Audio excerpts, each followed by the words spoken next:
Hey everybody, it's your girl, Amanda Lockhart Davis, and you are here watching Life Uncensored, navigating adulthood one episode at a time. Welcome, welcome, welcome. We got a fun show today, and we're going to see who's riding shotgun. We are introducing Mr. Diya Shakoor, hailing from Landover, Maryland. He is a dynamic force behind the Hard to Oppose Publishing LLC. As a retired U.S. Army warrant officer with multiple combat tours under his belt, Diya has transformed his lifelong passion for writing into a compelling career. From crafting songs and poetry to weaving intricate stories, he's now taking on the exhilarating world of fiction novels. Join us as we delve into his inspiring journey of creativity and storytelling. Let's bring shotgun Diya Shakoor to the stage. Do I look frozen? Do I look frozen? You look frozen. You look frozen. Are you there? Is that you? Can you hear me? Yes. Hello. My friend Diya, we go back. Yes. We go back. We got stories that nobody should hear about. Yes. Many moons. Many moons. How you doing, friend? I am most excellent. You know what I'm saying? I'm out here drinking my very zinger juice. Is that what it's called? Yeah, it's got a lot of ginger in it. It's kind of burning my throat, but it's good. I'm here though. You know what I'm saying? It's good to go back. But I am good. I am most excellent. I'm happy to be here on this fine, fun, dynamic show. You know what I'm saying? I'm glad to be here to be a part of your journey and your process. You know what I'm saying? I'm glad to have you. Yes. You acting like an old man. You reminded me of Danny Glover in Color Purple right now. Wait, Mister, you know I Mister. I'm talking about Mister. When he died on top of me.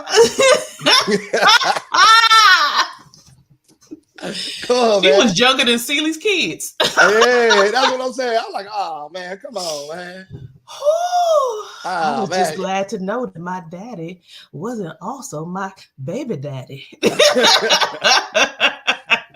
How bad? And then you know, it's messed up. Like we lived through that already, and then they tried to remake that movie as a musical. I was like, son, there was nothing happy, joyous singing about that. Like, what you talking about? Listen, I appreciate that you all appreciated the work of art enough to try to reframe it for today, but some things just need to be left alone. And I'm a purist, so I'm always going to be biased. I'm a purist. I like things in their pure state, the way they were. Don't touch them. Don't mess with them. So I'm a bias. I'm always going to say that. There is maybe one or two remakes of something. I was like, okay, I'm not mad, but it's not much. It's not me. Not me. I'm gonna tell you why though, because I tell this right now. I tell people this all the time. The greatest era for music was the 90s. The greatest era for movies was the 80s. A bunch of the movies that we're watching right now that we're seeing on TV and all that stuff, they're remakes from movies from the 80s. Doom, Doom, Color Purple, you know what I'm saying? Karate Kid and Cobra Kai, you know what I'm saying? Stuff like that. All these shows and TV and shows, movies, and all that. They remakes, and people don't even know it. They're like they remaking Commando, Terminator. They remaking all this stuff. The Predator. They keep making an Alien. They keep making this stuff over and over and over again. When I saw that Alien trailer the other day, I was like, I know you lying. I know you lying. No. When are they gonna stop? Like we just want to see the violence. I don't care about the backstory of how the aliens was made. Like I watched Prometheus. I fell asleep on it every time. The Covenant. I fell asleep on it. I'm like, I don't care about none of this. Like, why they not? I don't care about the human part. I want to see what the aliens do. Just tell us what's about to happen next. How they gonna get out of this? You know, who gonna get ate first?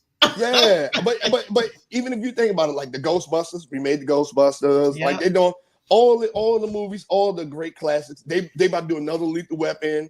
You know what I'm saying? Like if you think about it, it's like Lethal Weapon 5, right?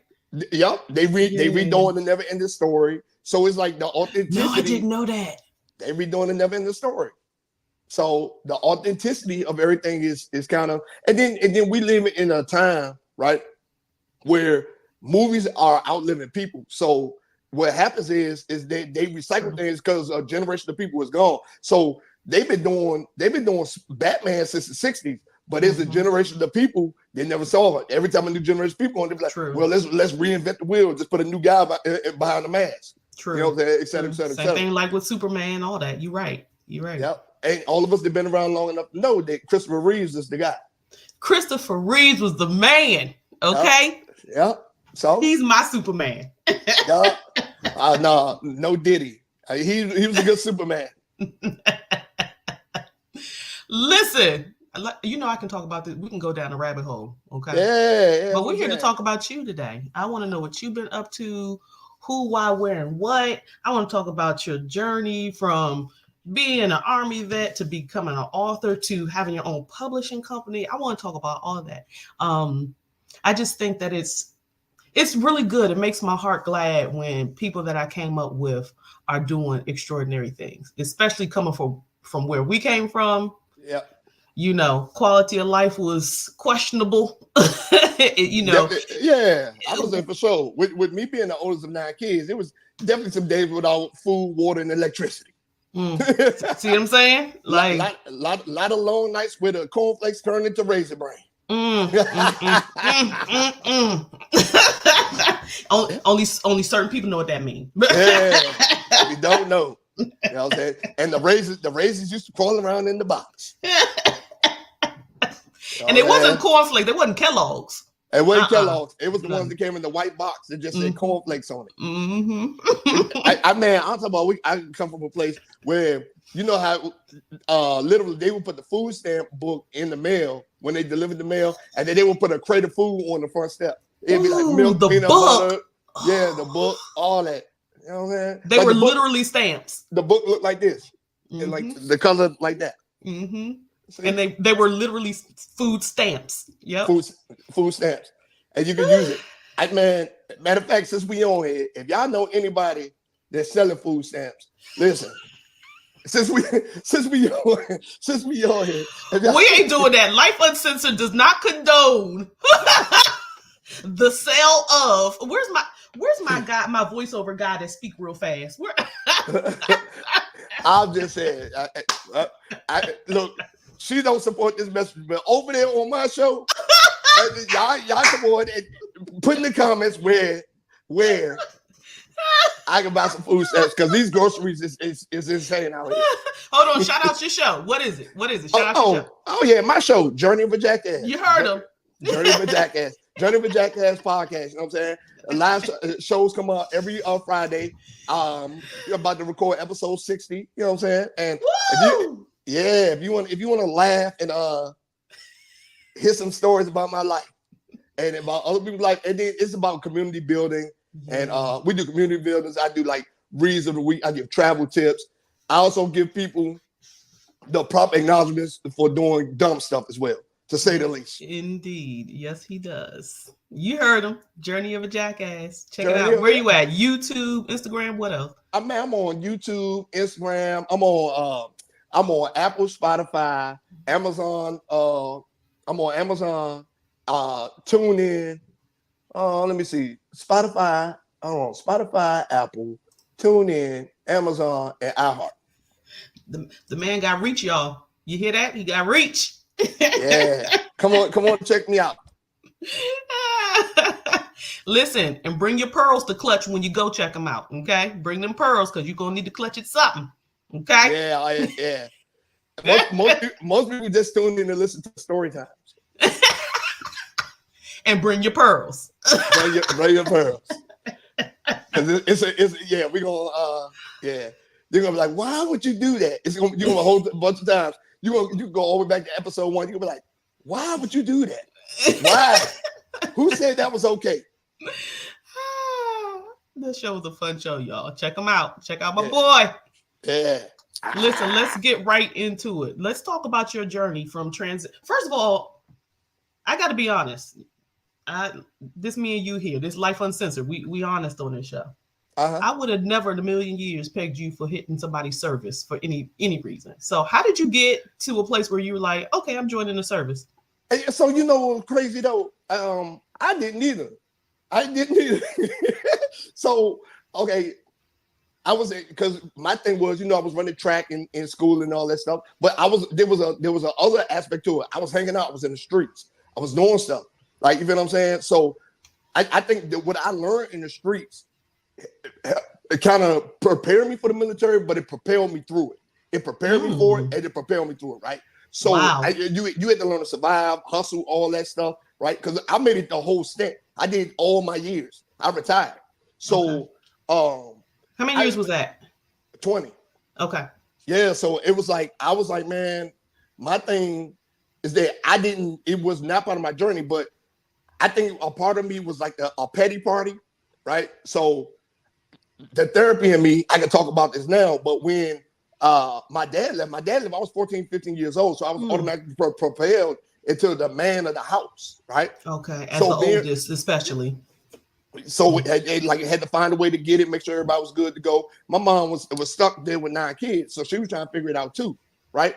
So that made me grow up fast, right? So I was doing things, getting in trouble, stuff like that. I was still in school. I wound up going away to school for track in Pittsburgh, to Robert Morris College. Man, I went there. I wasn't doing nothing but getting into fights, smoking, and I wasn't doing nothing when I got there. I was like, man, forget this. So I got back down to the DC area after that year because I was skipping class. I was just like, I wake up, look at my alarm clock, tap it, and roll up. And that was year one. Year one. Wow. That was on like the first couple of weeks there. I was like, oh, wow.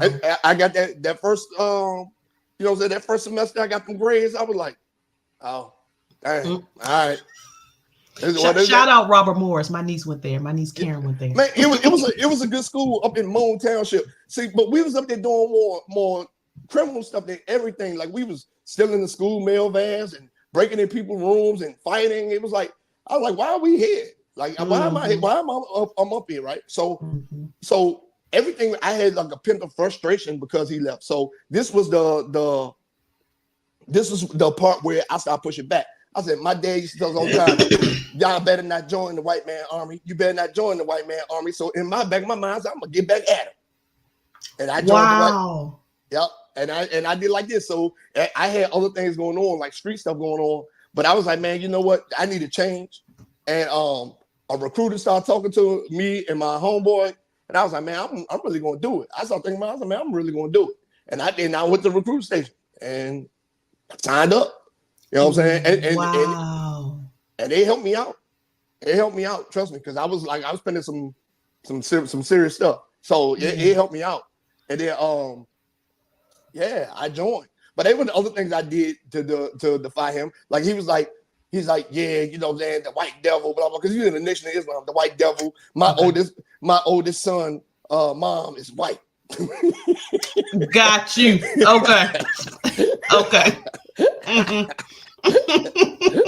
One of those. Yeah. So he was like, yeah. But I was like, I think that was more or less. It was like, because I had an anger towards him for a long time. So I'm sure. Yeah. But it's all good. I love him. He's my pops. I'm glad I wouldn't be here without him. But his decisions helped mold mine. If that makes sense. Yeah. So absolutely. yeah, and then I got a chance to leave, man. Travel the world, see things, stuff like that. And was the journey always easy? Hell nah. Was the money always great? Hell nah. But I wouldn't take any of it back, except for some of the times I got in trouble. But I wouldn't take any of it back. Yeah. Well, it's part of the journey, right? It's part of your story. It's part of how you got to where you are right now. So taking those things back, there could be some serious alterations to which path you were on and what you were doing right now.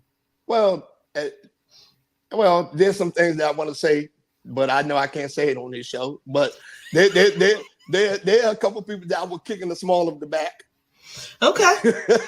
In the small of the back, how specific? Yeah, there's a couple of people I was kicking the small of the back just to see them move a little bit. Read between the lines, people. Yeah. I'm just saying, you know what I'm saying? So, but it was it was a great journey. Yeah. And then the stories, the adventures. Like I tell the stories on my show all the time, the adventures. And people like, man, you really did that, or this really happened. And then and I'm like, you don't have to believe me. That somebody comes along and corroborate the story. I'm like, nah, I was there for it. Like, like yeah. So the adventures, so many. So many. I Yeah. haven't even scratched the surface. I'm gonna be telling these stories for ages. I might as well not even write an autobiography. You're just gonna keep telling them. Well, I don't go in as detailed as I should with some of the stories because of the time limits. Okay, But sure, sure. yeah, so I'll be like, okay, cool. So, okay, so we're in year 19, right? Daya is in year 19. He's about to hit his 20-year mark in the army. He's already thinking, yeah, this is it for me. I'm going to go ahead retire. Is that what was happening? Nah, so what happened was, and this I ain't gonna BS. They was trying to send me to Syria. I was like, hey, the hell with all that. I'm not going. My job was short somewhere else, and I was like, I Mm-hmm. looked. They said, man, we need you to go over here. I was like, y'all need me to go what?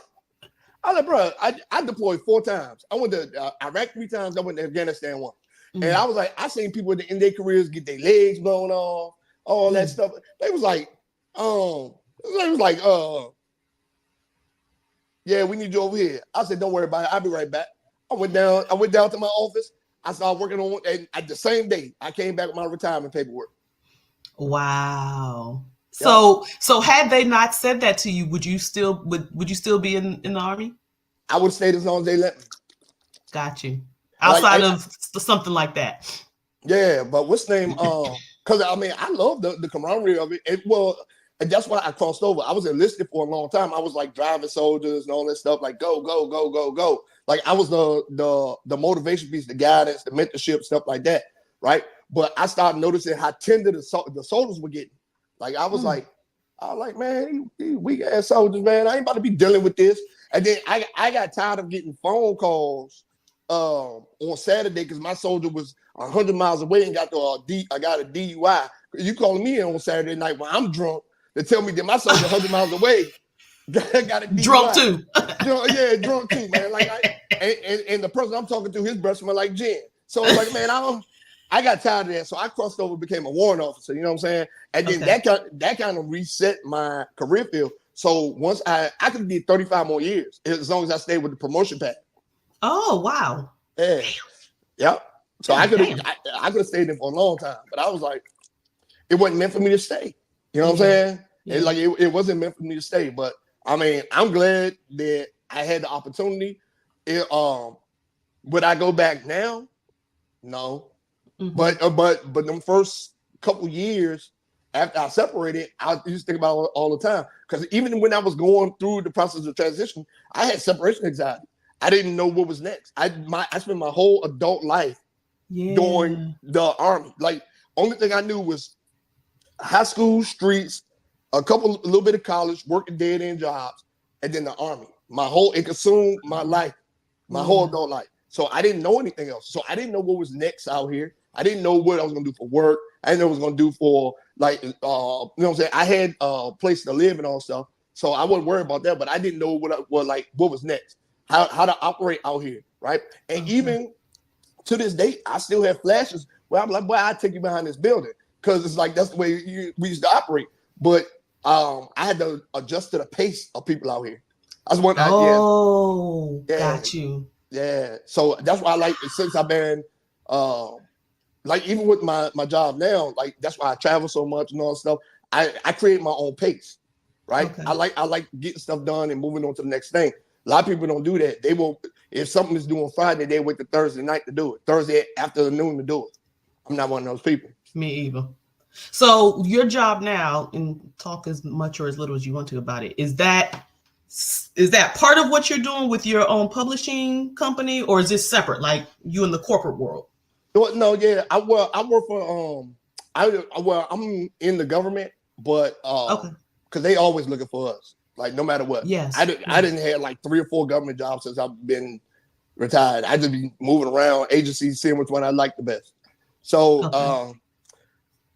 no, well, I'm learning a lot from this position because I do deal with contracting and stuff like that, and it helps me. Like I'm managing their books, but they're managing my book. What am I doing? I'm looking at my books. I'm like, I'm running in the red in this area right here. I got their books. I got their books all in the green. I'm like, they bank account unlimited. Mine's gonna go dry. You know what I'm saying? I'm just saying. So, but it helps me because I'm looking at it. I'm looking at what I'm doing with them, and it's helping me manage what I have going on. Like as far as like Okay. logistical costs, cost of shipping, cost of supplies, stuff like that. Yeah. Even management of events, like Yeah. all of this stuff, like scheduling things out. So yeah, it's helping. Like I have my little schedule book. I keep a calendar, all that stuff, because I wasn't doing that before. So Oh, so okay, so you're at your 20-year mark. You filled out this paperwork. You don't know what's next. How did becoming an author? Where did that come from? Like, how did you go from I'm this warrant officer in the military to now I'm a published author? well, I took some time to get myself together. Like I sat around. I got real big. I wasn't doing that, but drinking and traveling and fornicating. That's the clean version of it. Yeah, I told you I was gonna keep it. I was gonna keep it PC for yourself. So you was hitting everything moving. That's what I'm hearing. That's the translation I'm getting. It was many pleasurable nights with multiple women fornicating. Yeah, baby, you know I was in the army. Yeah. And that was the line right there. Like, hey, you want some? You want some? Look, come on over here, get you some of these benefits. Yeah, that's what the line was. You know, man. Like shit. Come on, hey, what's your name is? Look here. And I was walking around looking like Winnie the Pooh, had this big old belly. And I was like, and the chick was like, oh, you got the cute dad bod.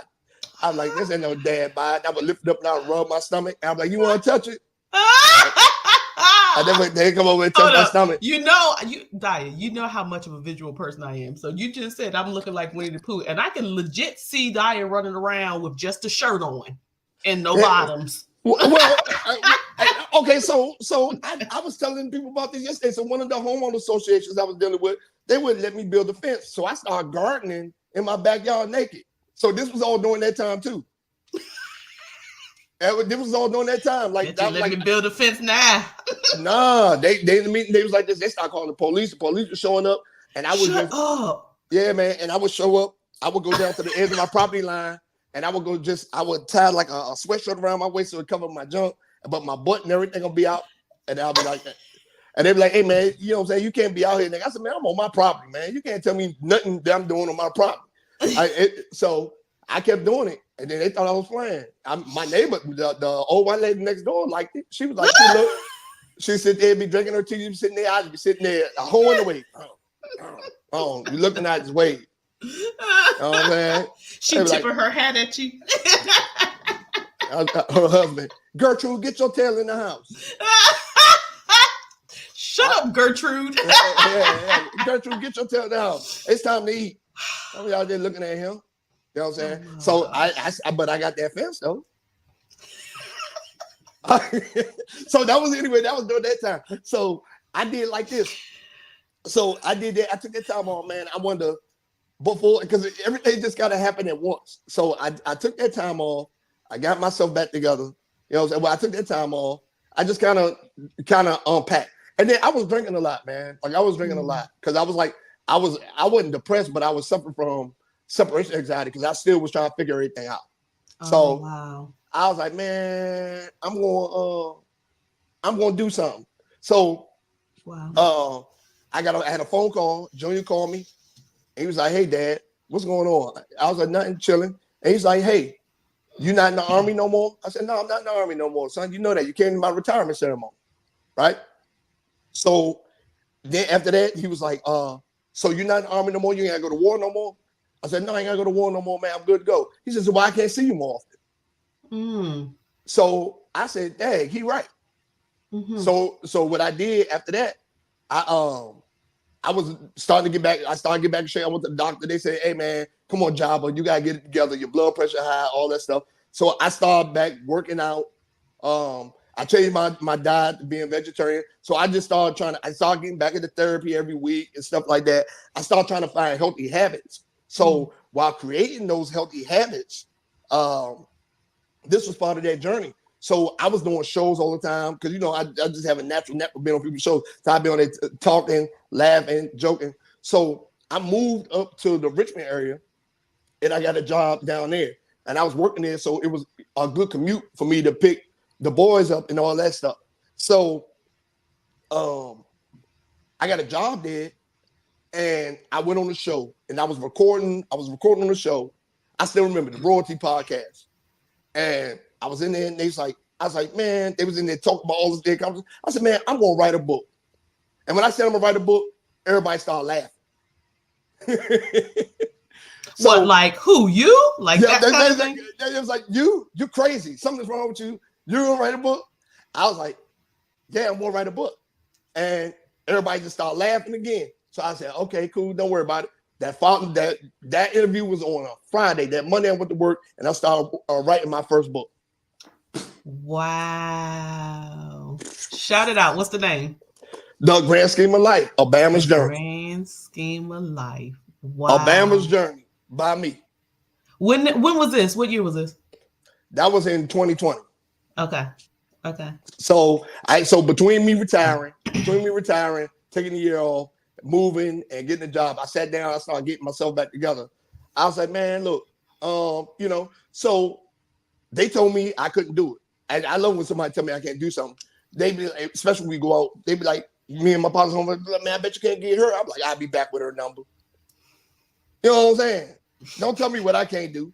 So they told me that, and then I said, hey man, my book is almost done. And they laughed again. Next thing you know, I released the book. When I released the book, they was like, hold on. People started reading it, supporting it. I was like, hey man, this book is really good. I was like, I told you I was gonna write a book, blah, blah, blah. And then next thing you know, I'm getting invited on the same show to talk about my books. Uh-huh. Yep. Now, was that first book, was it fiction or nonfiction? It was fiction. Okay. It was a fiction. It was a love story, but it was like, it felt so real that everybody, they was like, oh man, this feel like everyday life. I'm like, yeah. I just told it in a different kind of twist. Right? Yo, that's tight. Yeah. That's tight. and then in 2020 and 20, I released that one in 2021. No, 2020, I finished writing it. February 2021 was it came out. In 2022, I released 2 books. 2023, I released 1, and then I got 1 coming out in 2 weeks and 1 coming out for Christmas. Wow. Okay. Yep. So talk about publishing. There's multiple ways to get published. What did you do with that first book to get published? So before I started my own publishing company and all that stuff, but I did that in the process of this. So I was waiting for everything to come back legit. So instead of me, this is the only book that I have that's not published through me. Like, okay. I did this one through Amazon KDB and all that stuff. So I did Amazon, Books a Million, Barnes and Noble Press, stuff like that. Right. So this is the only one. All the rest of my books are published through me, Hard to Post Publishing. So the difference between me doing this through them and having to pay $3 for author copies and only making $7-8 a book, $6 a book, whatever the case may be, versus me having to pay $0 for author copies because I could get published on my own through a printing press, and making $10 a book is my company, right? And because it took a while for me to get all of my paperwork back, my LLC, get everything in line for my company. Once I got everything, my bank accounts, all that stuff. Once I got all that stuff in order, man, I was good to go. I was like, man, and then I started learning the game. I started reading books because I read a lot. I read almost 100 books a year. So I started educating myself, giving myself game, and then I was like, so when next time I put my books up, I did like this. I put it on the, instead of putting it in my name, I put it Harto Post Publishing LLC, blah blah blah, and then I put the price in. And when I put the price in, it's like you got to put all your information in. Mm-hmm. Then you go in, and then once I complete everything, I sent the email to them like, hey, these are my negotiated prices, et cetera, et cetera, et cetera. Sent them the email with that. They approved it, sent it back. Boom. I'm getting a bigger split off of my book. Off your Simply own work. off my own work. Because what they would do is they would try to steal your intellectual property. Like I sat down for hours writing these books, months at a time writing these books. Why the hell are you taking so much of me? I don't care how much paper you're using to print my books. And that's what they did with the first one. Even though the first one sold a lot. Like it did. The second one sold a lot. Right? Third one is selling good. The fourth one, book sales kind of slowed down because you got to realize that. You know what I'm saying? Hey, I'm just saying, PC, right? PC. Y'all read PC? Yes. So when I go, and then what warms my heart is that when I go to events, it warms my heart when I go to events that people come looking for me. Man, when's the next book? Like Betrayal of the Black Bastard and The Grand Scheme of Life. The sequel for The Grand Scheme of Life is what I'm dropping at Christmas. And people have been waiting for years for this book. People like, man, when is the sequel to the first book? When is the sequel to the first book? When is the sequel to the first book? So they're gonna, when I say they're gonna love the twist, they're gonna love the twist. Love the twist. That's awesome. Everybody knows Letty already. Like, damn, why Letty? Why did you do this? So they gonna think Letty is a scoundrel after this next book. Letty is bad news. So, man, that's just so awesome. So you it sounds like you got a habit that has formed that you do the opposite of what people tell you to do, or you do what people think you can't do. I.e., my dad told me not to join the army, so I joined the army. Yeah. I mean, somebody laughed at me when I said I was going to write a book, so I wrote a book, and then I did it again, and then again, and again. just to prove a point. And then it's not that I ain't gonna say it's to prove a point, but it's the thing is don't doubt what you don't understand.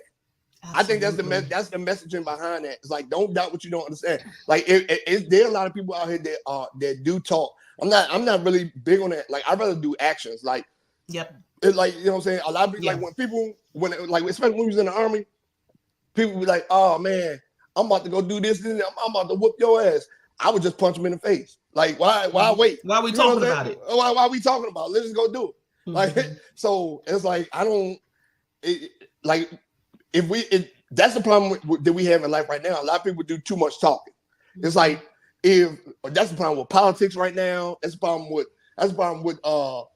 money, people, everything, every aspect. Everybody wants to talk. I don't want to hear that. I don't want to hear it. Don't talk to me. Where's the movement? Where's the movement? Like, you know what I'm saying? Oh, you know how many people throughout these years like, oh, I want to write a book. And I'm like, well, let's sit down, chop it up. I give you game, and you don't do nothing with it. I appreciate the people that I helped out that actually have written books. I appreciate them. But I'm like, man, look, I sat here for 2 hours giving you game, showing you all the ins and outs, and you ain't do nothing with it. You just went, took it one ear out the other. You know what I'm saying? And I don't even what that is, Diya? Mm-hmm. That's fear of the unknown. It's fear of the rejection, the fear of failure, all of those things, right? I mean, listen, I told you, well, you know, when a few weeks ago when I was on your podcast, I started my podcast because it was something I've been wanting to do for several years, and some crap happened on that last job I was on that I was like, life too short for this bullshit. We're not doing this no more. I'm not playing I live with the regrets of what I didn't do before my parents died. I'm an orphan now, by all meaning of the word, right? My dad died when I was 21.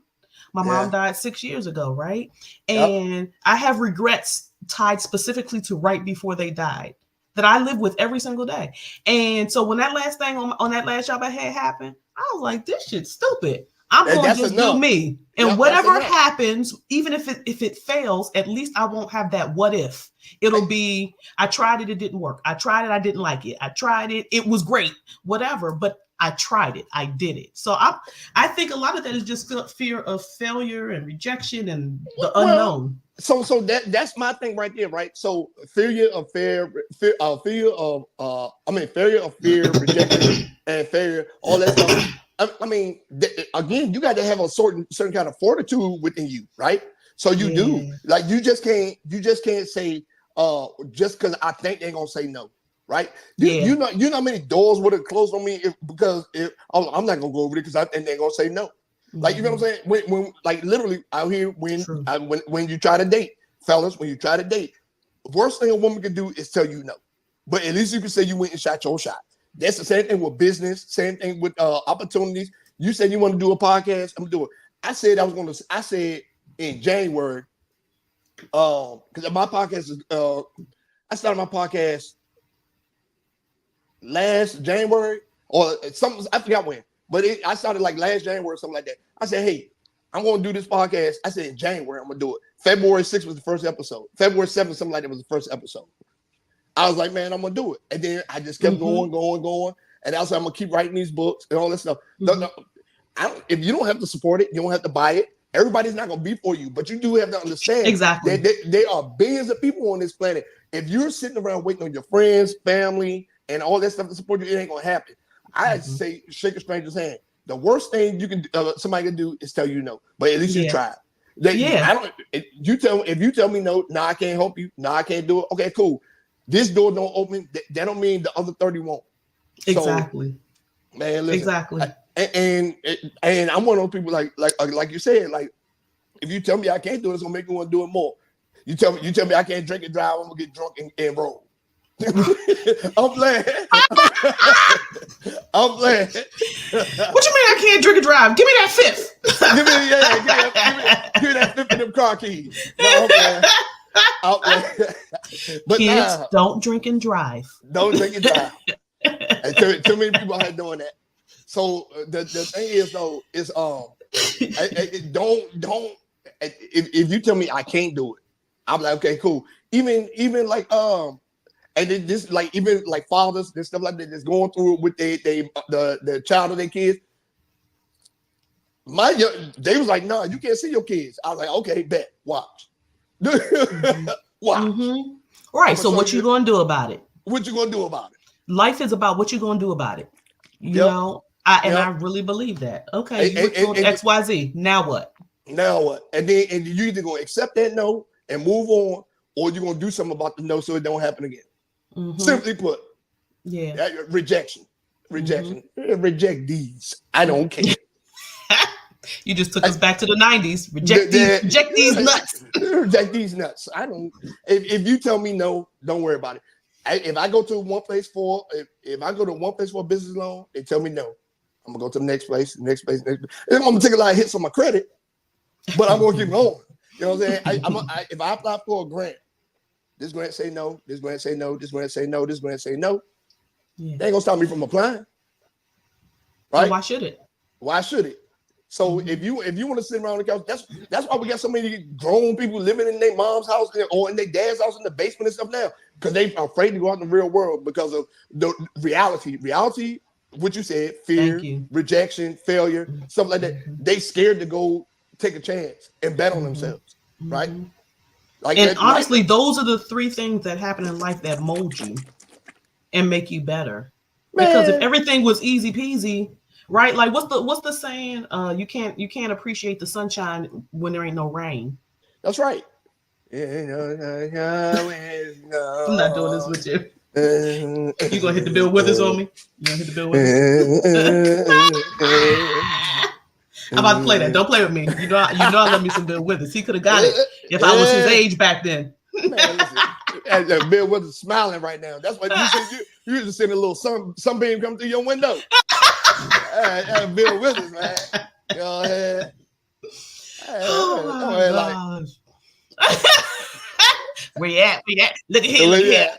Yeah. Have my man come down with the sugar bush. 40 back then, they don't look like 40 now. So he come back with the sugar bush with the taco meat out. Baby, I heard you calling. You ain't said nothing but a word. You ain't said that about a word. All like it's songs just start cutting on all over your house. Like, dang. Like, what did you summon? I don't know what I did by inviting you on this show. Listen, Diya, we're going to take a quick commercial break. We'll be back in 1 minute. We're going to talk some more about these books and what you got coming up and all that good stuff. Sound good? Kids don't do drugs. That's Kids, my commercial. Don't do drugs. We'll be right back with Mr. Diya Shakoor. Unless supervised by a responsible adult. Lord mercy. What's up, guys? This is the Misfit, and I'm back now debuting my backpack drop.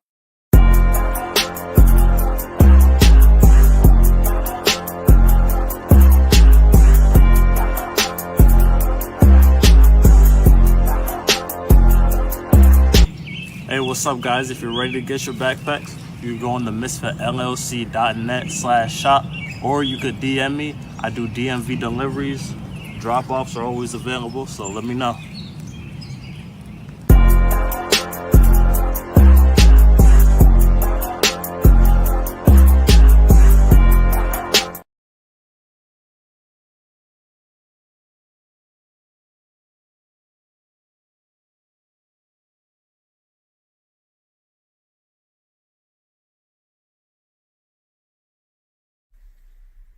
Take charge of your financial future with our interactive workbooks, The Basics of Financial Literacy, A Healthy Money Mindset, and The Basics of Financial Literacy, A Healthy Money Mindset for Teens and Young Adults.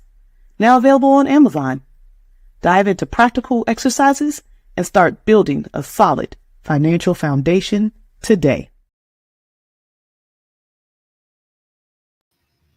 We are back, and we are back with Mr. Diya Shakoor, author extraordinaire. Who was that read your commercial?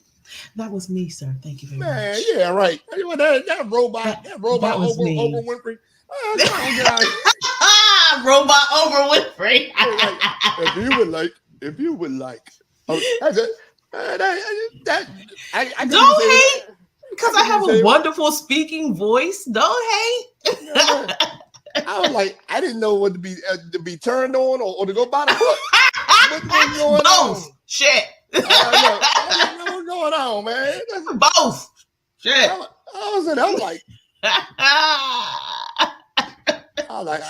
that's the face she was making. That's the face she was making. I was taken back. I was like, invest in your financial future today. Oh yeah! Look at you! You got an auto tune filter. You just hit the button. Shit, I ain't as advanced as you yet. I just started my podcast in May. You've been doing this. Oh man, listen, I keep it simple though. You know what I'm saying? You come on, talk some smack for like an hour, and then take your ass home. Drink some water. I'll let you know when the episode is up. Oh my gosh! Yeah, yes, that was me, and I will take the compliment. Thank you very much. The robot Oprah Winfrey. Got it.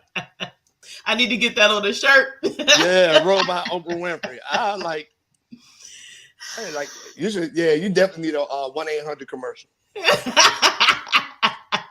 Late night judge. Are you for it? Hold on. What the lady used to say? Like, are you having a sleepless night? Yeah, I'm sitting on the edge of the bed right now, waiting. just call. Are you lonely? Yeah. And then the joint would be like, it'd be like some astronomical fee. That'd be like 99 cents for the first minute, $5.99 every minute after. Like, God. like oh my gosh, man! Listen, we had a dude up the street, right? Man, I never forget, man. We had a dude up the street, man, and he was slow, man, but we all loved him. His name was Chris, man. We all loved him and stuff like that. And his brother was taking care of him. And one day we seen him come hauling out the house because he's with jeans and collar shirts, having tucked. And he was older than us. We were teenagers, but like his mind didn't develop past a certain age. So he loved playing basketball with us, hanging with us stuff because he was like in his 30s. Okay. So he loved playing basketball with us. He loved hanging out with us. Like he loved all that stuff. So one day we just seen him come breaking out the house.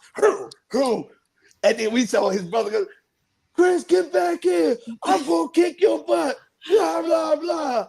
And then we was like, Chris, go run, go high. You know, we like, Chris, go run, go high. Oh my God, we gonna go run. And then because we was going to, because we actually wanted to play basketball in his driveway because he had the basketball court in his driveway. So we wanted to play basketball, and he used to come out there and hoop with us. It was so fun.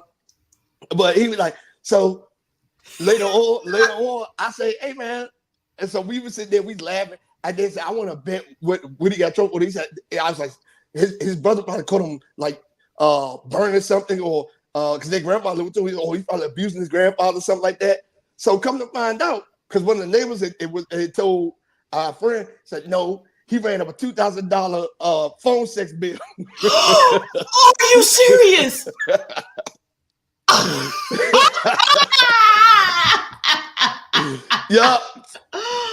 Yup. He was like this. I was like, oh. And then when he came, like we went back to the house. And I was like, oh man, I hope Sonny don't beat him up. That's his brother. May he rest in peace too. I was like, man, I hope he don't beat him up. But we was like, next time we see Chris, I was like, Chris, you all right? He was like, yeah, I'm good. I was like, we was kind of looking at him like, oh, we bet you are. You creepy man. All because of the lady with the voiceover. Oh, the lady with the voiceover. Man, she got her cake in 82. Like at $5.99 or was it $3, even if it was $3 a minute. Like how long you had to be on the phone to run that kind of bill up? For $2,000. $2,000. Like all night. Oh yeah. my God. Yeah, oh man. my God. Yeah, because they would get you. They'd be like 99 cents for the first 3 minutes. And then every minute after that. And then you'd be like, all right, I got 3 minutes. Okay. So I want to know what they was talking about though, because like I said, he was a grown man, but he still like he was like, you know, he was kind of slow. So I want to know what they was talking about. Like because I don't think he was like sexually interested in anybody. You know what I'm saying? Because he was because how young his mind was. Like not mature enough to even think of that. To think of that. But you know, he probably felt it get hard when they was like, oh, what is this? Like, you know what I'm saying? I don't know. But so I want to know what the conversation was on that phone talking about video games and cartoons. Probably. What did you eat for breakfast today? I don't know, but it was $2,000 worth though. These are the stories that our childhood is made up of. Yeah, I'm gonna tell the full extent of this story on this week's episode. Yes, and I'm gonna be tuned in for that, y'all. Journey of a Jackass. I'm not playing. He is hilarious, y'all. I'm not playing, and I'm not. Bring your pearls to Clutch, okay? And some popcorn. And some popcorn and something to drink, because you're gonna need when you start choking when you eat that popcorn, because he crazy, y'all. He crazy. It is a little bit more flagrant than I am today. Y'all have no idea. I'm using my SAT words today. Flagrant, persistent. You know what I'm saying? Arduous. Yes. I've been on an arduous journey. Oh my gosh. That's the next book right there. That's the next book. the arduous journey of a jackass. Like, what the hell is this? What is this? I'm not buying this. I'm not buying this. Who is this guy? Oh my God. I am not buying this. Lord have mercy. I be looking out my window sometimes. I be looking at people. I'm like, dang. There's some folks out here that legit be looking like slaves, man. Are they naked like you were in your yard? Oh no. Hey man, okay, listen. I remember one day, man. Let them look like slaves. It was like 1:15 outside, and I was drinking Hennessy at like 10 o'clock in the morning. And I was out there trying to call myself out there gardening.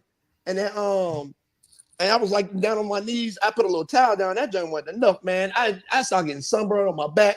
And then I stood up, and then the little thing, the little triangle thing, the joint you dig in the dirt with, man, I turned over and I sat on it. Man, that joint burned my ass so bad, man.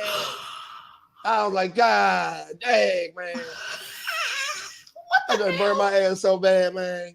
I was The like, gardening tools? yeah, the gardening tool, man. It burned my ass so bad, man. I didn't know what to do. I was like, ah. And it was like, and I was trying to peel it off my skin, like it was bad. I'm telling you, man. This is all book material. This is all book material. I hope you keeping that in note. Yeah, that joint is yeah. I still got the little mark. I still got the little crease, the little triangle crease. You branded yourself. Yeah, man. It was bad. It's real bad. Anywho.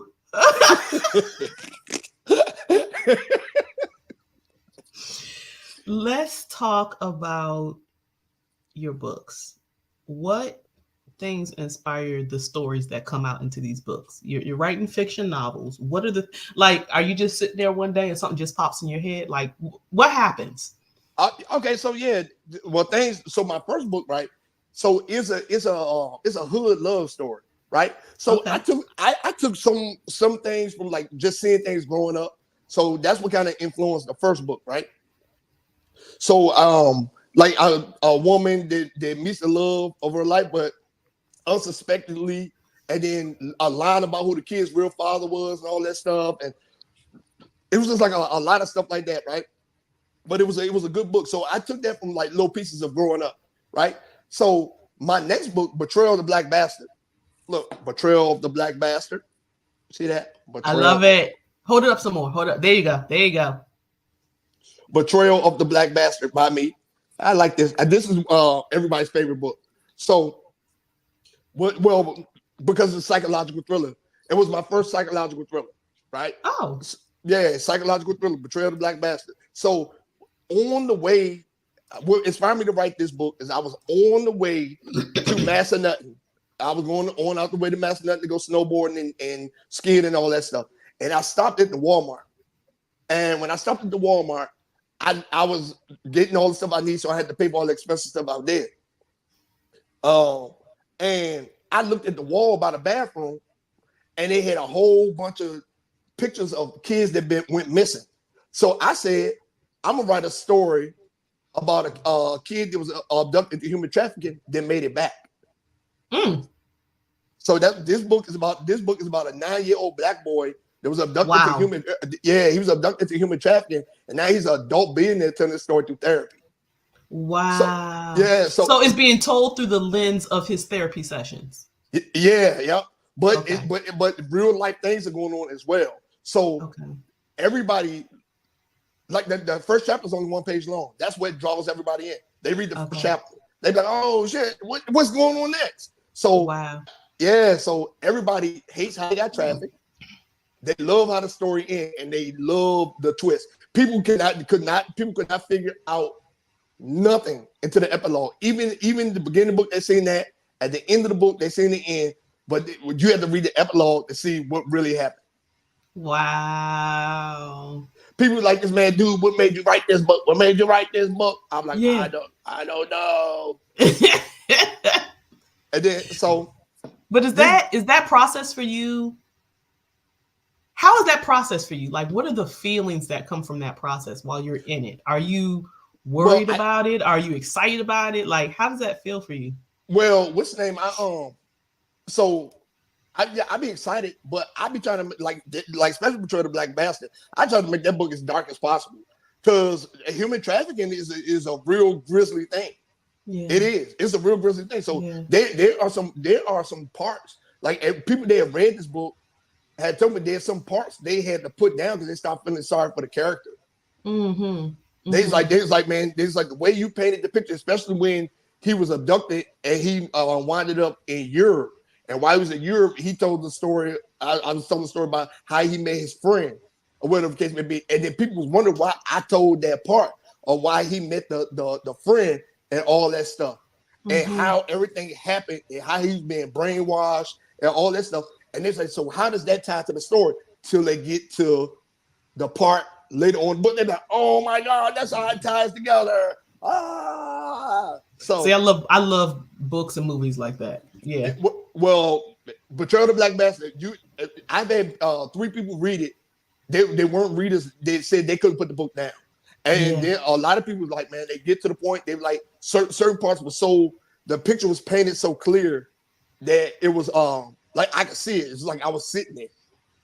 So Yeah. I was like, yeah, that's the way it's supposed to be. Yeah, that's awesome. I love that. Yep. So sometimes your ideas just come from doing something random, not you sitting down trying to think of something. It's just you at the grocery store, you doing whatever. Yeah. Yeah. So like this one, As I Stand Corrected. Yeah. I was riding through DC and I thought about this book. So this book right here is about reverse gentrification. All the black people own all the wealth, and all the white people live in the projects and everything, and we tearing down everything, kicking them out. But I tell it from the lens of 2 teenagers. Like the most technologically advanced city in the world is Petersburg, Virginia, which we all know that place is a fucking toilet. I mean, freaking toilet. I'm sorry. We all know that place is a toilet. Yeah, we know that's a toilet. So, but I made it the most. It's like the Wakanda of the world. I made it so, like, you know what I'm saying, like everything was swapped. Like you go to places like the Hamptons and Martha's Vineyard. Those are like the projects, the slums where they pushing all the white people to live. You know what I'm saying, stuff like that. So wow. Yeah. So I did this one about reverse gentrification. Yeah. Wow. And then the Tearful Joys is about a pimp serial killer. The Tearful Joys of Cletus Jane Bucks. That's about a pimp serial killer. So he's a pimp and a serial killer. Yeah.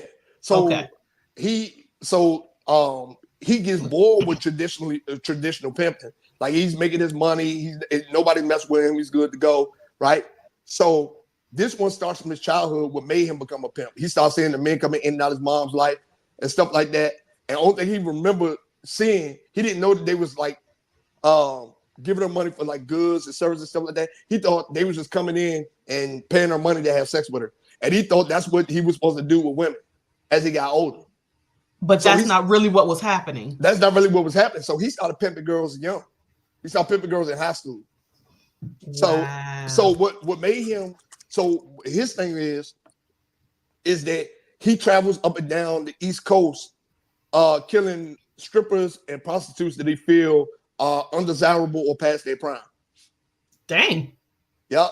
So like, yeah, he travels up and down, and he be like, oh yeah, you know what I'm saying, blah blah blah. And then he be like, come on, come back to my room, baby, blah blah blah. Like the first lady, she was like real big. She was a stripper. She was real big, and then he got her at the club, and then he went back to the room, and he's like, I like the kinky stuff. And he tied her to the bed. When he tied her to the bed, he's like, are you hungry? And he put up on the food, and he started shoving it down her throat until she smelled it to death. Wow. Yeah. So stuff like that, and then but the way he leaves the trail behind, nobody would ever think there's a black guy, and let alone a pimp doing it. Wow. Yep. That one, the one that's coming out next week is that was the name of the daggone book. Hold on. Oh, from my granddaddy's land promise. It's coming out on the 17th. From my granddaddy's land promise. Yeah, from my granddaddy's land promise. That's coming out next week. That book is about people they're struggling in the future, right? Yeah. It's like sci-fi, but it's like psychological thriller. So it's about, you got 24 hours to go back to a point in time where you had land in your family to talk to the person who was about to sell it, to try to convince them to keep the land in the family. Yes. So and I give you the first chapter. The first guy, if something bad happens to you back there, you stay back there and you just die there. Damn. You got 24 hours to convince him. So the first guy goes back, and soon as he goes, he didn't know everything about his grandfather. He didn't know everything about. So he time travels back. He goes back there, and when he gets there, right, he's like, he's waving at his grandpa sitting on the front porch, like, "Hey, how you doing? Hey." So he hops over the fence and starts walking into the grass as the grass whispers through his skin. The granddad takes a shot of his moonshine, walks out there and shoots him dead on the property. Right, because why you on my property? Why you on this property? You. What he didn't know is it was his grandfather was a raging abusive alcoholic, and he didn't know that. So he got killed. He got killed, and that's how the book starts. Wow. Yep. And then you know what I'm saying? That one. And then yeah, I told you. And then I got one, you know what I'm saying, top tier toxicity. That one is fiction, but it's nonfiction. It's like I tell stories about y'all see the face he making, right? Y'all see that face? Short stories. Take heed. Yeah, short stories about lots of fornication and and sexual intercourse. Yeah, y'all see this face, right? Yeah. Lots of multiple partners sexual intercourse. So we're not talking soft porn. Oh no, there's some smashing going on up here. I'm talking about lumber was getting laid. Wait, so that one's already out or it's coming out? I just pulled it back down to because I wanted to edit one of the chapters. Okay. Gotcha. Yeah, but that one was out already. And then Masters is about to come out. That's my black superhero book. It's about that book is about a slave. A slave he was going around freeing slaves all over the South, but he's telling the story from 200 years in the future because he's disappointed at the way black people turned out after the work that he put in. Yeah, so it's called Masters, the Story of Elmer. Wow. Yeah. So it's a lot of work. It's a lot of work. Why did you kill my father? It's about the serial killer, the incest brother and sister couple. There's this like Bonnie and Clyde. Yeah, why'd you kill my father? Yeah, so. But you know what? Oh, I think we lost him. What happened? Oh, there we go. I was like, oh yeah, okay, I'm back. I'm back. You hitting buttons and shit? No. So it was that one was about the incest murder twins or whatever case may be. Mm-hmm. So yeah, but it's a lot of work coming. You know what I see as you're talking about this? Mm-hmm. I see joy. Yeah, I mean, I am happy. Like, and when I sit down and write, it's like my happy place. I journal. Like I've always wrote poetry. I wrote poetry in high school. Mm-hmm. Yeah, you know what I'm saying. We said when as soon as I learned what a haiku was, I was like, oh, I like this shit. 575. Yeah, you know what I'm saying. I was in music for a long time. I got hundreds of songs recorded. So I've always been a writer. Mm-hmm. Always. That's where your joy is. Right. So let's talk to your audience here. There's somebody out here who's like, I want to write a book. I'm afraid. I don't know where to start. I don't know what to do as far as publishing. Like, give some advice. Give some tips that Diya wish he had when he got started. If you're scared to write a book, don't do it. Don't waste my time. It's like, no. Well, I'm saying, listen, if you want to get started though, I mean, it's simple, right? So things I didn't know about book formatting. Like for instance, you see the sizes in my books? Mm-hmm. This was my first book. You see how much bigger it is than the other ones? More like a workbook size than the regular size book. So mm-hmm. I didn't know that. I didn't know about cover dimensions. I didn't know about stuff like that. I didn't know about the splits with these distribution services and stuff like that. So I would say first thing you need to do is educate yourself. Educate yourself, right? There are people out there that write books all the time. If you need my help, I will help. I'll give you the help, right? But formatting is everything. I wrote my whole first book before I realized I had to go back and reformat it to fit the book selection, the book size that I picked. Right. Was, okay. Like the words was all over the place, and mm-hmm. I didn't have the the indenture spaces and all that stuff right. So Mm-hmm. I had to go back and redo the whole thing. So, Okay. oh yeah. So formatting is everything. I think that was my biggest thing. But as far, it's just like everything else. It's just like dope. It's just like music. It's just like entertainment. Everything else. If you want to sell books, you gotta be the face of it. You gotta be confident in your product. If you're Yeah. not confident in your product, Yeah.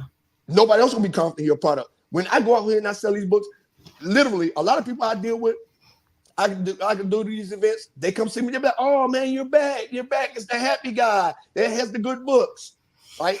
That's what Everybody, they be doing. That's the dance they do. yeah, uh, you know what I'm saying? They do the lotion pump, yeah, lotion pump. You know what I'm saying? But they come to me because they know one, inspiration, motivation, guidance, and real feedback. Right? Yeah. There are a lot of people that come around and they be like, "Hey man, I'm glad you're here. Blah blah blah. Can we sit down and talk?" Cool, got it. Like, and I'm like this at all my events, every single event that I do. Hey man, um, what what you need help with? Come on over here. Why you look so sad? Come over here and let me make you smile. Let me see what you got going on. You know what I'm Mm-hmm. saying?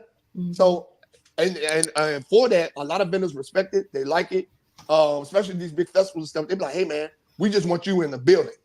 Mm-hmm. You know what I'm saying? Like you bring a joy, you Bring bring a that good light, energy. you bring that good Mm-hmm. energy. That's stuff that we like. So just come on, man. Here you go. Yeah. I Yep. like it. Okay.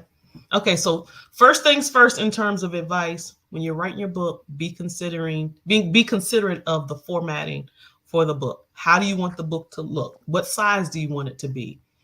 All of Yep. that. Yep. Uh, The Paperback for, or hardback, all of that, right? that's right.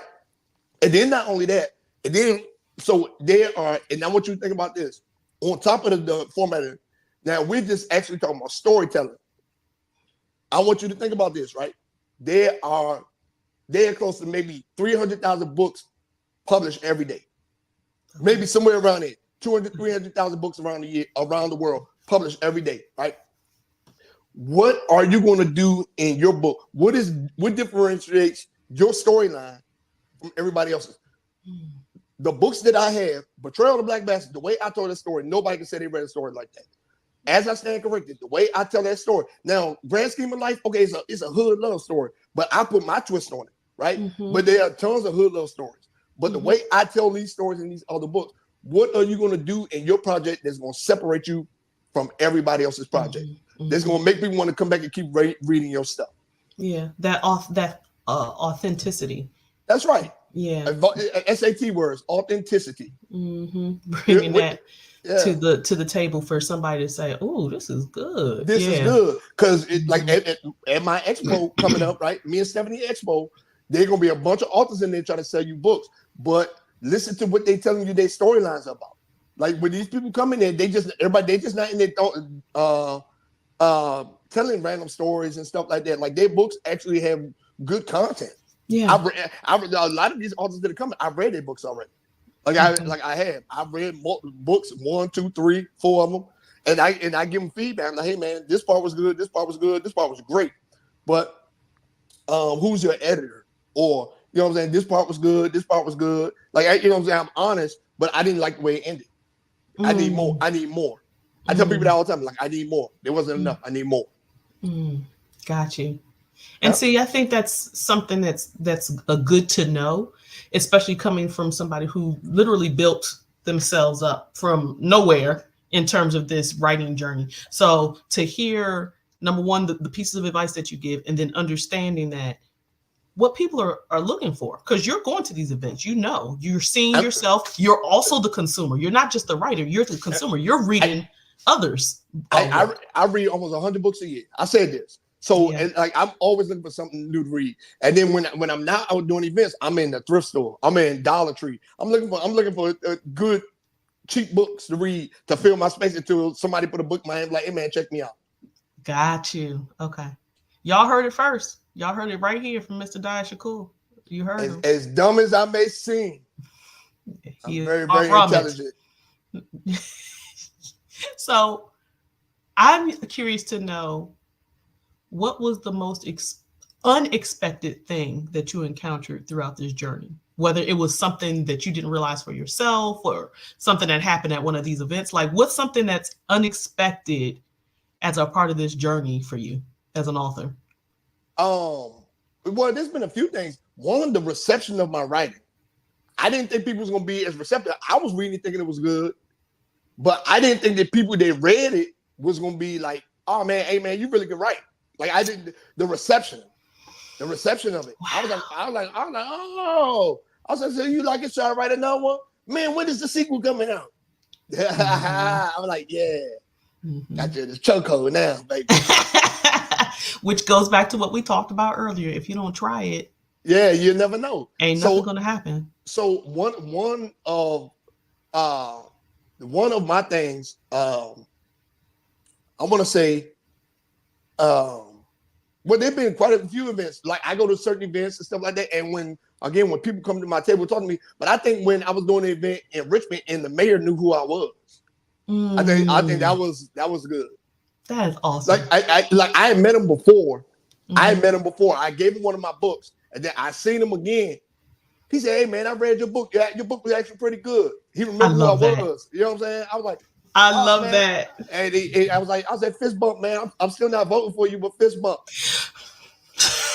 and you know what he said? He said, still talking shit. I'll see. Look, because I met him at the event. And he was like this. At the event, he was like, yeah, you know, blah, blah, blah, this. And then everybody was taking pictures. So I went and I put them in a book. I said, here you go, man. You know, blah, blah. I whispered in his ear. I said, man, why the F you up in line to all these people? You know you ain't gonna do none of that shit you was talking about. And he started laughing out loud. He looked at me and said, man, he said, your tale is crazy.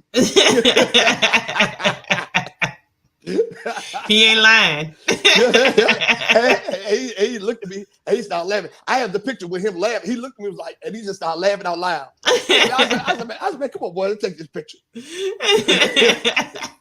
But see, listen, there's a scripture in the Bible that says a man's gift will make room for him and put him in rooms with great men. And that's a testament to that, right? Your gift of not just writing, but making words come to life so that when people are reading them, they feel like they're in it. They can visually see what they're reading. You know what I mean? Like that's a gift. That I want to say that out loud to your face. That's a gift. That's not no fly by night. Oh yeah, well I'm just good at it. I'm gonna tell you it's a gift and a curse though, because I'm gonna tell you it is. I like my mouthpiece has got me in a lot of rooms with congressmen, politicians. It's got me in room with businessmen, other authors. It's got me in the rooms with people, but because of my mouth, sometimes it has talked me out of situations. Okay. Yeah. So it's a balance. It's a balancing act. Yeah, it's like I'm like, dang. I'll be like, I go in, I just sit down, I have a dinner. I have a dinner with like the mayor of Houston. I sit down, we have a dinner, like everybody have a dinner or whatever case may be. Everything will be good to go. But then I leave and I'll be talking to a supermodel that'd be ready to go home with me. Then I just talk myself out of it. Didn't know when to stop. didn't know when to stop. But all I had to do was open the door, let her get in and shut up. Gift and a curse. Gift and a curse, man. You know what I'm saying? Oh my gosh, you're the best. So listen, tell everybody about this event that you got coming up. It's in a couple of weeks, right? Yes. Look, I got a flyer for it. You got a flyer for it. Look at it. IBA Expo. What's IBA stand for? Okay, so the Independent Black Author Expo. This is the third. This is the third annual. Independent Black Author Expo, hosted by me and Stephanie Carter. Stephanie Carter went to high school with us too. Stephanie Carter. What year was she? 99. Okay. Yeah. Stephanie Carter, shout out to you. Yes, Stephanie. So where is it? Okay, so this is our third annual one. The first one was a success. We closed with a go-go band. Last year we had a bunch of guest speakers and poets. This year we got the food trucks, the poets. We got all that stuff. Me and Stephanie gonna be on the news all next week. So it's gonna be good to go, right? So this year is at the Hilton Garden Inn, 7810 Walker Drive, Chinese. Dogwood Room, Greenbelt, Maryland, 20770. All right, y'all. Hilton Garden Inn, Dogwood Room, Greenbelt, Maryland. And what day and time? Oh, hold on. Let me repeat the address. Yeah, I like that. Yes. 7810 Walker Drive. Something is wrong with you. The Dogwood Room, Greenbelt, Maryland, 20770.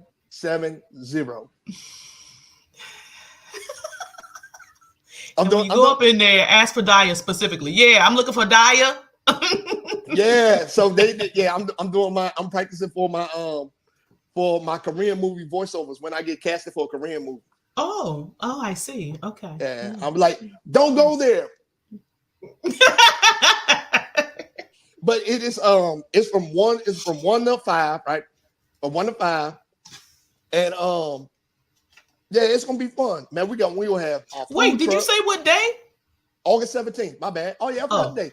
August 17th. August 17th.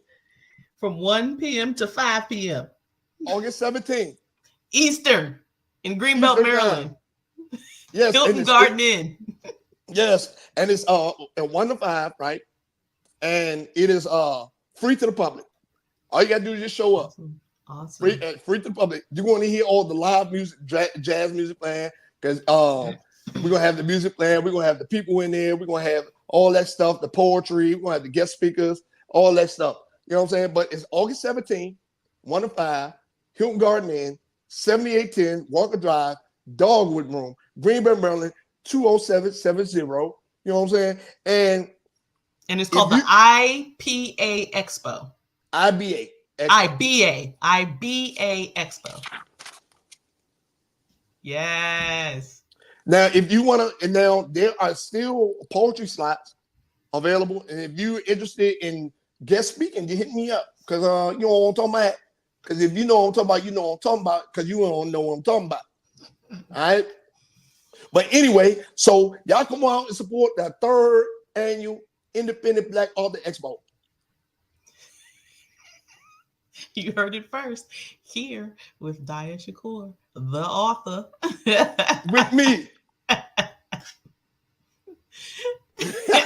So, Diya, give everybody your information again. Where can they listen to your podcast? What social networks to follow? All that good stuff. Hey, man. Okay, so look here. Look here. Look here. So now, okay, so look, you can follow me on Facebook, author Diya Shakoor on Facebook, author Diya Shakoor on Facebook, author Diya Shakoor on Facebook, right? Then you got me on Facebook, on Instagram, the author Diya Shakoor, DIYASHAKOOR, which is in my nameplate, and it's going to be huge. All right. The event August 17th is going to be huge. All right, so you can follow me on Twitter at the Writing Bama. Oh, at Writing Bama. I'm sorry, Writing Bama, BAMMA. All right, Clubhouse, Author D Shakoor, fan base, Author D Shakoor. Let me see what else I got. You got it all. Yeah, let me see. I don't got no TikTok though. I got let me see. Yeah, I think that's about it. That's all I can think of right now. And then, but you can follow me on all of those, right? And then yeah. What about LinkedIn? It. Oh yeah, LinkedIn. I have a personal one, Diya Shakoor, and I have a author one, author Diya Shakoor, on LinkedIn. Check them out, y'all. Y'all check me out. Stuff. And make sure that y'all come out to the expo, because I'm telling you, these authors put their blood, sweat, and tears into these books that they wrote, and they doing it for y'all, man. Literacy in our community is one of the things that lack. So if you know there's an opportunity to come and improve the literacy rate in our community, come on, they're gonna be children's books, fiction books, non-fiction books. They're gonna be health books. They're gonna be personal growth books. They're gonna be books about politics, war, religion, everything, you name it. There's gonna be books there for it. You feel what I'm saying? Kids books, coloring books, books about drugs, books about people that do drugs, people on drugs. They're selling books about drugs. You know what I'm saying? So y'all, so yeah, y'all come on out there. Y'all come on out support. Because please come out to support, y'all. This is important, and you make a very valid point. We need to make sure the literacy in our community is on the rise. That's right, because it's going to be huge, huge. Come on out, and see what these black jobs do. And see what these black jobs talking about. Yes, what these black jobs hitting on. See what these black jobs. Come on. All right, I got one last question for you. Yes. Okay. Share with the audience, either you can choose one or the other, either your greatest joy or your favorite quote, and why it's your favorite quote. My favorite quote? Mm-hmm. Or your greatest joy? No, because I just took this quote off of my They made me take it off of my email because they said it was violent. But everybody has a plan till they get hit by Mike Tyson. That's violent? Okay. But it said punch in the face. Oh, okay. But so that's your favorite quote. Say it again. Everybody has a plan till they get hit. Okay. Yeah. And that's a quote from Mike Tyson. Mike Tyson. And why is that your favorite quote? Because everybody, like, that's the way life is. Life is everybody literally has a plan. Well, he says punch in the face, but I say hit, right? Everybody has a plan, but we come into speed bumps, roadblocks, we come into walls and all stuff. It's all about how you navigate it. Everybody has a plan until they get hit. Once you get hit, how do you respond once you get hit? Mm-hmm. Mike Tyson was known for knocking people out. How did they respond? You either gonna crumble, tap out quick, or you gonna keep going. Mm-hmm. Right? Yeah. So, and he got hit on his journey, and look where he is now. Yeah, absolutely. You see what I'm saying? So everybody has a plan till they get hit. That's a good one. I like you know what I'm saying? Yeah. I like it. And yeah. Well, and then my quote, of course. If you don't like it, be the face of change. That's me. Absolutely. If you don't like it, I used to tell it to my soldiers all the time. If you don't like it, be the face of change. What you gonna do that's different? Come take my job. If you don't like what I'm doing, come take my job. If you don't like it, be the face of change. Mm-hmm. Yeah, that's truth though. You gonna sit there and complain and grumble and cry about it, or you gonna do something about it? Do something about it, or you just gonna sit there. Matter of fact, put your ass in the front lane and rest. Then you get the push-up position. I don't even know why we have this conversation. 1, 2, 3. You are the man, Diya Shakoor. Thank you. I appreciate you. I'm glad that you brought me on these shows. I hope you don't think this is your last time, though. Hell no, I'm coming back. Okay, I mean that. I'm gonna be on here because you got stories for days. Yes, and I'm more than happy to tell them. I'm gonna ask you to sit tight with me for just a minute, if you don't mind, while I close out this show. Can you do that for me? Man, I sure will. Hey, and then all y'all make sure. Oh yeah, Journey of a Jackass on YouTube. I forgot all about that one. Journey of a Jackass on YouTube, on YouTube. There it is. That was his Korean voiceover. Practicing. I'm practicing for Squid Games. Journey of a Jackass. What is it? Every Friday it airs? Yeah, every Friday. Amazon, iHeart, Spotify, Apple, and TuneIn. And YouTube. And YouTube. There it is. Thank you so much, Daya. I'm gonna have you sit tight for me. I'm gonna close out this show. Bye, guys. There he was. There he went. Mr. Diya Shakoor, a good friend of mine, full of energy, full of good things to say, full of stories for days. Lord knows that man got stories.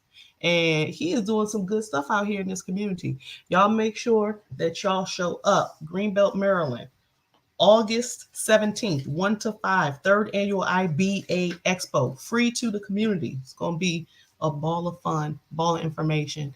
You guys don't want to miss it.